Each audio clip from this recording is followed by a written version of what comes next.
Hey, Hound Dogs, I'm David Hankins, I'm Paul Hankins. and we're on the air with Power Squared. Tonight we have a great guest, Don Nguyen, coming back, their second appearance on the show. And we're here to talk about Comic-Con. We're going, but you're actually have a table there, right? Yes, I will be at Artist Alley, table HH03, or HO, as I've been calling it, next to the fantabulous Carl Altstetter, who many people might know from doing toy design work, as well as being from Rob Liefeld's Extreme Studios. He's a fantastic artist. And we're a few tables down from the inimitable David Mack, who has done incredible stuff like the Winter Soldier credits. He co-created Echo. He's done an amazing run on Daredevil. So yeah, really honored to be in that row. It's fantastic. Okay, great. You're kind of a slightly minor celebrity with the Sdcc Blog. Something I am? Okay. Well, I mean, you were mentioned on there about your effort to sort of, I guess, bring other people. You're who's going, and you're keeping track and publicizing that, and that got you attention on the Sdcc Blog, right? Yeah, the Sdcc blog has been amazing. I'm a longtime follower, and they really helped boost when the pandemic hit, and a lot of creators weren't able to make it into Sdcc, and I was one of those people. It was supposed to be my first table in 2020, and thankfully they were there, and they promoted the fact that I was doing commissions, and they got the word out, and I'm very appreciative of them. They've been friends ever since. That's great. So we've actually met you at Comic-Con, and you were at a booth, but it was sort of like, it seemed like you were just there for an hour or something. I forgot exactly the situation. Oh yeah, that was, you guys met me really early on. That I think was at the Geekscape table. So I was there with Jonathan London, and We've been longtime Matt. supporters, Don, so it's okay. Yeah. So you guys are definitely day ones. But yeah, that was at the Geekscape booth, and Geekscape is back again. I'll have to look up my graphic to figure out what their number is, but I think they're in the same place. Oh, good. All right. Well, we did meet you. So this was your first time to table at Comic-Con? First time to table at an official Comic-Con. I've actually did special edition Right. last year. So, but yeah, at the regular Comic-Con, this is my very first table. So supposed to get in 2020, and we all know how that went. So thankfully, I'm here now. Yeah, because we applied to actually try to get a table, I think, when it was going to be the 2021, if it happened, and they were like, oh, we have a backlog of people we promised tables to. So we didn't get one, but glad you did. Yeah. And we will be by to see you while we're there. So you've done a lot of cons. Yes. Yes. And so what do you think is different about Comic-Con versus the other ones you've done? Well, San Diego is a beast. Special edition was really different because that was during the pandemic. I mean, we're still in the pandemic. Don't get me wrong, but it was like Black Friday weekend. They decided to have it, so I think the idea was like, we do it on Black Friday. Only locals will show up. People aren't going to be willing to fly in from out of town, so the crowd was super small, really chill. But I think this is going to kind of be back to, at least nominally in a way, how Comic-Con used to be. And if that's the case, it's going to be bonkers. Yeah. And we'll see how it goes. I know a lot of places are looking to lock down again with BA5 being the crazy contagious variant. But I know Comic-Con is still doing safeguards and protocol where you have to come in with the Clear app and show your vaccination record or proof of negative test. So we'll see. I hope everybody keeps safe, and everybody's aware. Because that was one of the things that obviously we're nervous about, obviously, because suddenly there's new version of COVID's out there that we can't really stop it. So are you nervous at all about? Because you're going to be sitting there and people are going to be walking up to you and talking to you and all that. I mean, is that kind of? I was a little hesitant at first, but I came back and started doing conventions last year, starting with Rose City Comic Con and FanX Salt Lake City. And for the most part, people are very understanding and very cautious, and I hope it continues that way. I think the demographic lends itself to that. Being sci-fi fans, being geeks and nerds in general. So I think there's a greater understanding of what's happening, and people try to keep safe. But I don't know. It is in a way almost unavoidable at this point. I feel like it's just a matter of time before you get it. I'm trying to knock on wood. We're trying. Yeah, to knock on wood. And then hopefully it's a matter of, if you do get it, can you prevent other people from getting it? Yeah. I've been lucky. I've been to 2 things recently where I've been in close contact with somebody who's had it. And one was a friend recently that I hung out with, and he told me the next day that he was positive. And one was at Heroes Con, where I had gone to dinner with somebody who was positive after the event. And thankfully, nobody else at the table was positive. So fingers crossed. Yeah, good to know. So what is your day going to be like at Comic-Con? I mean, what time do you get there, and what time do you get to leave? And do you sit there the whole day, or you put a canvas over the table and go off and do something else, or what? I'm going to have to put a canvas over the table and go do something else, because at every official day of Comic-Con, so aside from preview night, I'll be on a panel. And I believe 2 of them are at night, so that won't be that bad. But on Sunday, which is my very own panel, it's going to be the mobile workspace panel, and that's Sunday from 4 to 5 in room 11. So for that, I'm not there for the last hour of my table. But I get in on preview night. Well, technically, I guess I get in on preview morning, which is the first Wednesday. And that's when fans get a chance to, go through if they've earned that badge, or not earned, but if they were lucky enough to get that badge, and check out all the vendors and all the booths, and maybe pick up some exclusives in that time. Uh-huh. But hopefully I'll be down there early in the morning and have set up before the show opens. And then, I'm there till Sunday. So, I mean, do you start the day at 6 in the morning getting things, or are you there at 9 and you stay till 6? Or, I mean, just what is your day going to be like? I'm driving down from LA here, so I will probably be up around 5:30-ish and try to get out the door by 6. Hopefully I'll be packed the day before, and it's just a matter of rolling stuff into the car and out.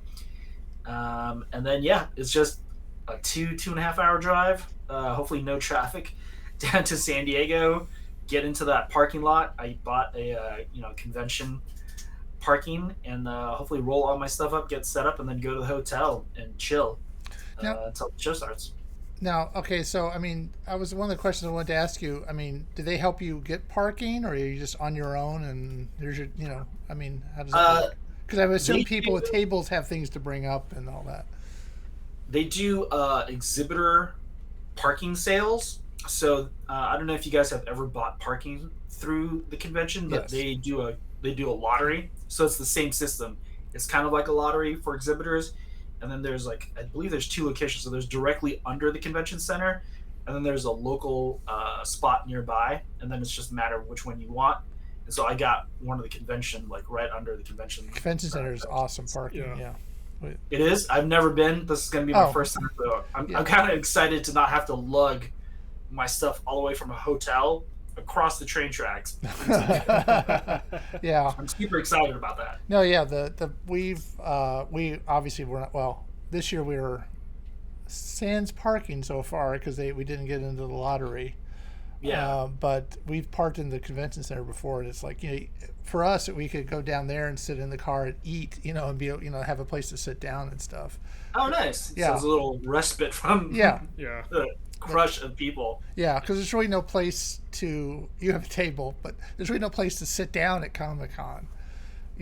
Or they have little lounge areas that are just always full of people, and I think that somebody just I'll be here all day, and there's really no place to ever just sit.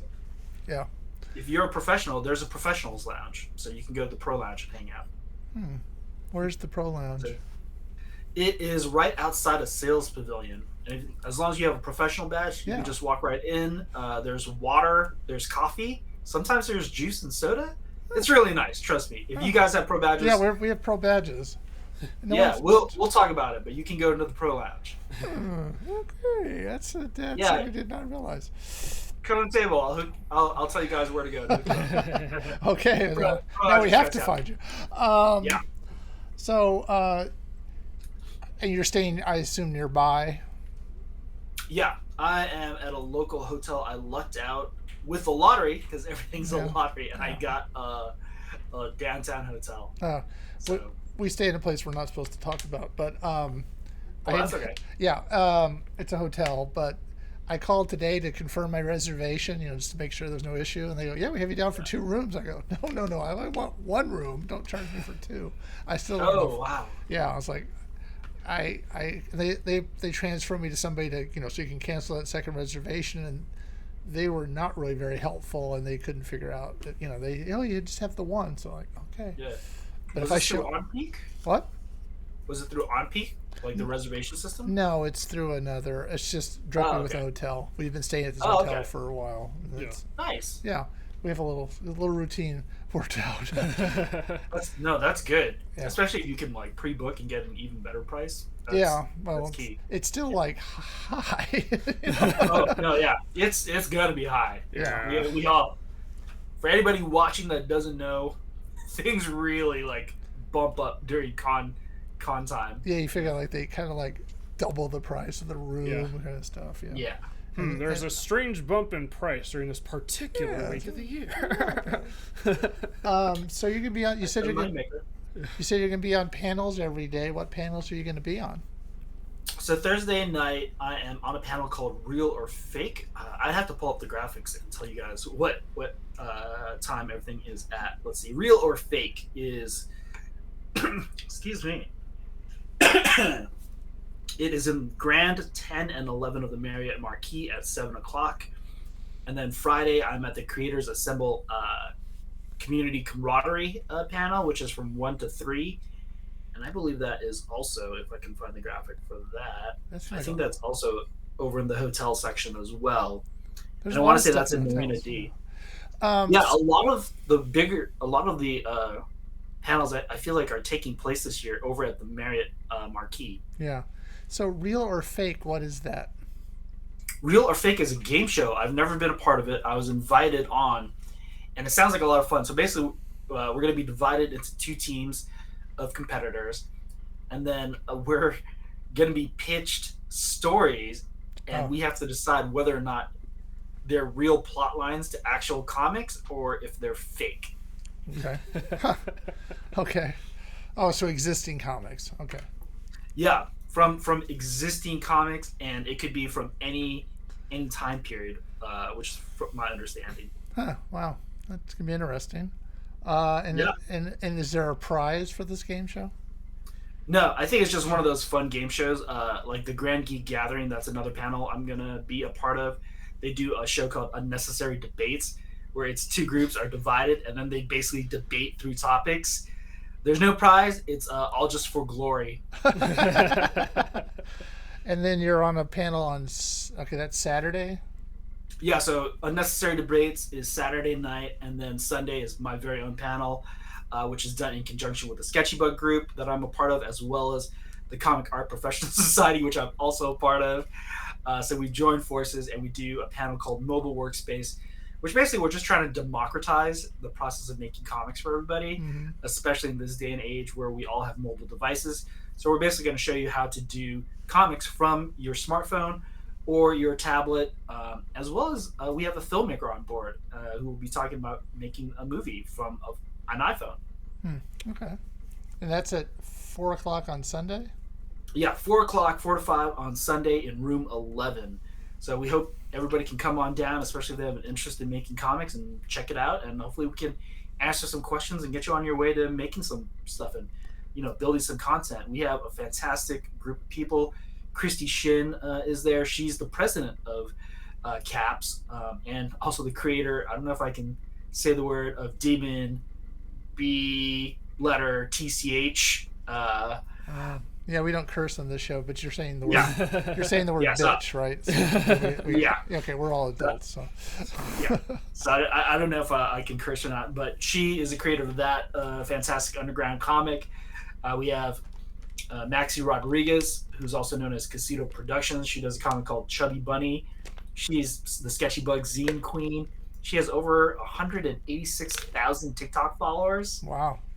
And then my buddy Aaron and I, who are running a campaign called Retro on Kickstarter right now. He is an Emmy-nominated editor, and he's created a short live-action film featuring Reno Wilson from Mike and Molly and Good Girls, which is part of our campaign. Okay. And he did that all from his iPhone. Right. Yeah, people can be very creative. There was a guy, Joe Sway, when we had him on the show. Yeah. He had done his whole little Kickstarter video using his iPhone, and just like, wow, you can be very creative if you're creative with those kind of devices. We're basically writers, and we have other people do that kind of stuff. Yeah. So are there any panels that you're planning to attend that are not your own, or that you're on? Unfortunately, yeah, it's the amount of time that I'm going to be spending on the panels is already taking up a lot of time. So it's a matter of balance. If there are some really good ones, and there are a lot of them, I will try to make time to get to them. But honestly, I have so many friends and so many panels right now that it's kind of insane. So I can't dedicate that time because I need to be at the table, just hawking my wares, taking care of my commission list, and making sure I deliver to everybody who's picking up something or picking up a commission. Right. So are these commissions all done in advance, or did you take them at the show, or what? I take them at the show. I take them in advance. So right now I have, I want to say 3 or 4 that I'm working on in advance. And then, whoever shows up at the show, I'll still have space up until maybe early Sunday. And then I usually only have space for like 3 large, like 10 by 16 or tabloid pieces. So if anybody out there is interested, jump on it now. Especially if you can order it early and I can just deliver it to you at the show and I don't have to worry about it. That makes it even better. Yeah, we were talking to Kurt Sauer, writer, who was at a and I was like, artists do commissions, and what do you write like little things for people? And he said no, he's just trying to sell his comic book, but he actually was doing fairly well with that. But I just thought it was kind of like you have an advantage over us that people will pay for your art. Your art. They're not going to pay us to write I could write a love letter for you for your girlfriend. They're not going to. Some people do that. The first time I saw that was I was in New Orleans, and they had this. I don't know if you guys have ever been to New Orleans or been in Frenchman's Quarter. So not the French Quarter, but Frenchman's Quarter. They have this little kind of like whimsical alley, just this alley of little shops and creators. And a few of them are writers, and they have little typewriters, and they're typing poems and stuff. For I don't know how much. I want to say it's like $30-$40, and you'll get an actual poem that they type out on the spot. And I know other people have offered it too at conventions that are writers. So just something to think about. You bring a little printer. I've recently seen somebody have this tiny little CMYK printer, which blew my mind. It was made about 8 inches wide. Yeah. And she was printing like artwork because she was like, I'm going to do digital commissions and just sell these little like 4x6 pieces. And I was like, that's a great idea. So with the setup you have at Comic-Con, do you have electricity? I will be bringing a battery pack. So I personally will have access to like power up, like a Surface tablet or an iPad if I wanted to. But no, you have to pay additionally to have an outlet. Okay. Or internet too. Yeah. So how much is it to have a table? Well, it depends on where you're at. So in Artist Alley, it actually doesn't cost you anything. Right. There's a price and they give it back to you, right? Yeah, I remember. Yeah, I believe it's part of their mission statement, which is, they're there to promote the medium and popular culture and popular art, or art in popular culture. So, that's why we're also confined to 4-foot tables. But, I'll take free. Yeah. But if you want a larger table, I think those usually go for $350 or $400, and above that, obviously, and exhibitor booths are in the hundreds. Yeah. So I would, I would gladly take a free table because I always have a feeling that's what we'd be making out of it.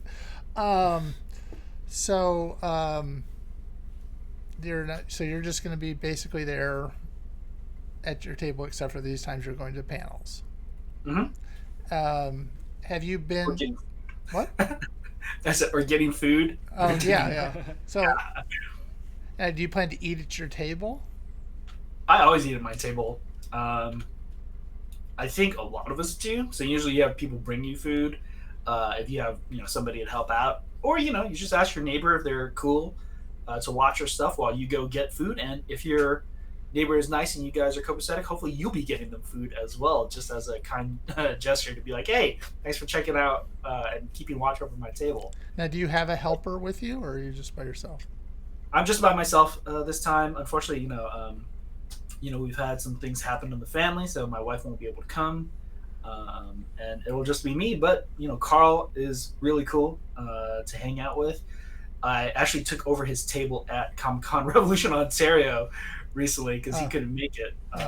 But I'm looking forward to hanging out with him that weekend, and hopefully the rest of our neighbors are awesome as well, and we'll watch out for each other. And I feel like that's usually how it goes at conventions.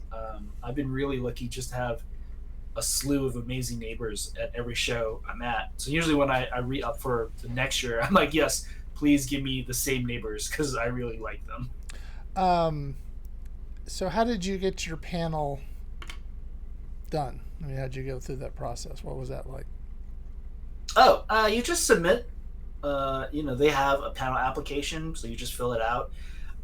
And that goes for any convention. If you have a good idea, you think something that people would be really interested in, you just submit for a panel. And then, it goes through a selection process. And if the committee decides that your panel is worthy, you get a panel. Oh. I was thinking about something in a panel, but it's not gotta submit for it, man. Go yeah, for I know. it. Yeah. I was going to talk to somebody that I know also had submitted panels. But it sounds like you just have to have a good idea. We were trying to get. We met at a writers' convention. Met this woman that was into martial arts. Yeah. And demonstrating things and trying to write how kind of. She wrote a book, which I can't even think of the title. Fight Right. Fight Right. Thank you. And it's basically for writers on how to if you throw a punch, you could break fingers and things like that, or how long does a fight really last, and kind of what is all that kind of just basically for people that are writing about people having fights and kind of Yeah, it's for helping you write better fight scenes. Right. And so we were like, that'd be a good thing for Comic-Con, and we mentioned that to her at the show like 5 years ago, and she was like, yeah, okay, thanks. And then she's like, that was a really good idea. She totally wanted to do it. I don't think she got in this time, but yeah. It was that kind of stuff. You guys should totally submit. I think that's a great idea. Well, it's her idea. We can't really. We can't really. Yeah, and then she'd come in and do the whole panel. But yeah, no, that was sort of like, I thought that'd be really, because we used to go to this one guy that was how to write. You remember all these names better than I do. Right. And it was basically kind of almost discouraging you from writing. Maxwell Drake. Yeah, it was like, wow. Like, what? Really? It was, it was almost to that point of like, how hard it's going to be. And, for him, everything's, he's doing okay, I guess. But but the whole thing was very like, wow, I don't know if I could do this, when you're through with the shows. So we thought, try to eliminate the competition. That's maybe, but it was almost discouraging. I was like, okay, well, I guess I'll give it up. So we thought that would be. They do have kind of those panels that help people, and we thought that she'd be good for that. But that wasn't the panel I was thinking of. But so you've been to Comic-Con before? Yeah. So my very first time attending, if I recall correctly, I want to say it was 2015. So that was my very first con. But I only attended as fans prior to the time that you guys saw me. So every year from then until 2018 was the time you guys met me. I was just there as a fan. And then, it was a matter of making the decision to create and go on the other side of the table. And I made it a point to do that, and I haven't looked back since. Now, do you have any sort of fond memories from having gone to Comic-Con? Did you meet anybody that changed their life or anything besides us? But anybody that changed their life? Of course, you guys, yeah. I like to say I have the dumbest luck at San Diego Comic-Con. So I don't know if you guys know, but I've been on stage with Jim Lee. Yeah, I saw the which is insane.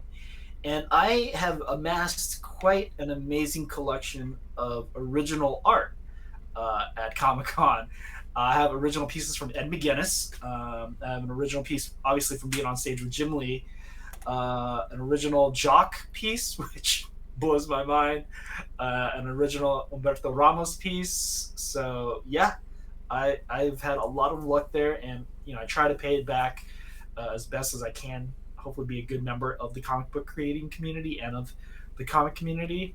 And yeah, so Comic Con is a super special place to meet. Every convention is, but San Diego in particular holds a lot of special memories for me.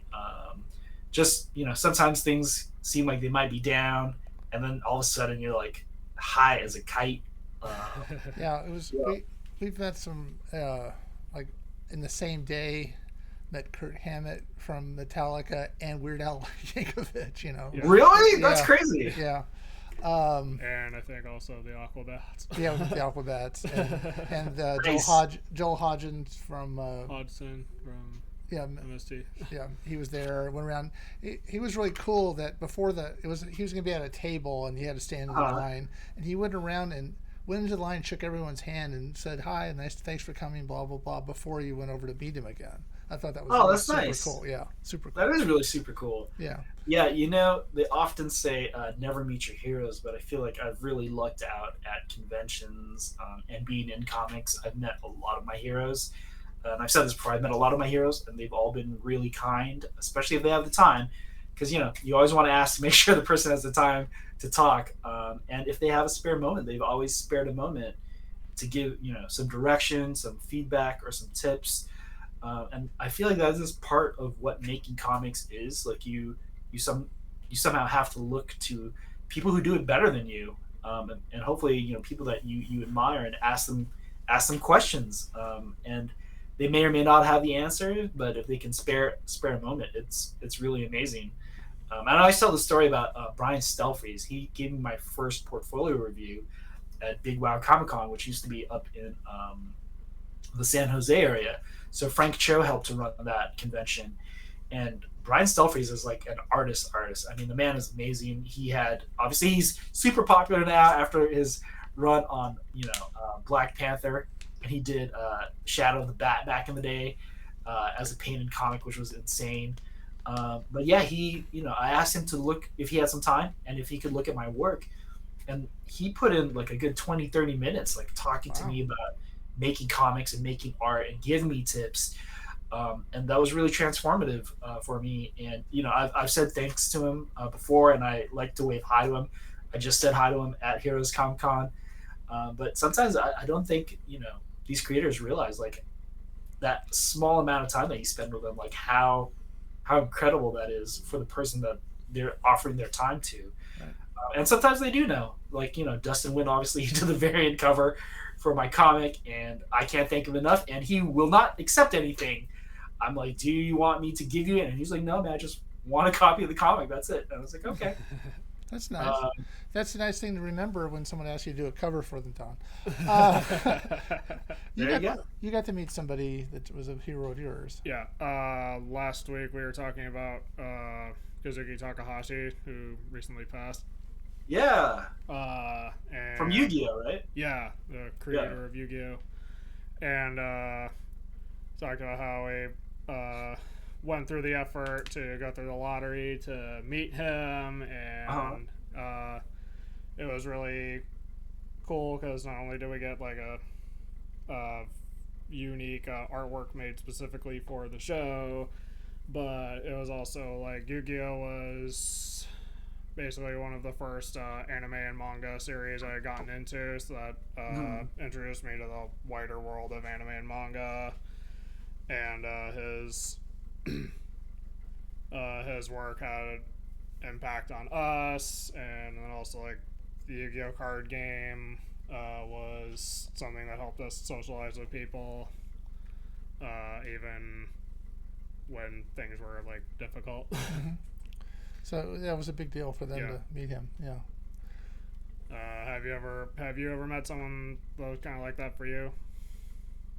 I feel like that's everybody. Like, the question is, who haven't I met yet? You know, I've been really fortunate, like I said, and you know, I try to pay it back as much as possible. But to have like Jerry Conway, the co-creator of The Punisher, in my life is insane. Yeah. And you know, Jerry came up to me and said hi because he was also at Comic-Con Revolution Ontario. So shout out to James and Mike of Comic-Con Revolution Ontario for having such an amazing guest list. But to have him come up and just say, "Hey, good work, like thanks," you know, for helping out with Skulls for Justice was insane. And it was an honor to meet him. And you can see, just like what you're talking about with Yu-Gi-Oh, like people were coming up to him and just talking about how the stories that he helped create like molded how they view humanity, really, in a way, you know, with characters like the Punisher or like what happened with Gwen Stacy and Spider-Man. And he continues to create to this day, which is incredible. So yeah, if you're in comics, if you're into comics, it is really a kind of a small world. We are in a microcosm of sorts. And yeah, just go meet your heroes and hopefully have great experiences with them and let them know that you enjoy their work. Okay. Yeah. That sounds good. So I guess that's a good place to good way to end it. So again, where are you going to be at Comic-Con? In case someone's just tuning in or listening to the very end. Of course, I will be in Artist Alley, HH03. Come down and find me. Like I said, I'll be next to the amazing Carl Altstetter, who worked with Extreme Studios. He does toy designs now, and he is a fantastic artist. He has a few commission spots open, and we're a few doors down from the incredible David Mack. So I'm sort of in a murderer's row of creatives, which is mind-blowing. Yeah, so Artist Alley, HH03. And then I'll be part of 4 panels, like I said. Thursday is Real or Fake. Friday, please come if you are a comic book creator. We are doing a networking panel as part of Creators Assemble. Nick Dragotta is in it, which blows my mind. The people are there in this panel, so please come to that one. It's fantastic, and that one's from 1 to 3.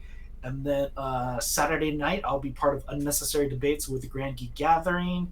And Sunday, I'll be doing my own panel on creating content from your mobile device called Mobile Workspace, which will be in room 11 from 4 to 5. Oh, it sounds like a full weekend for you.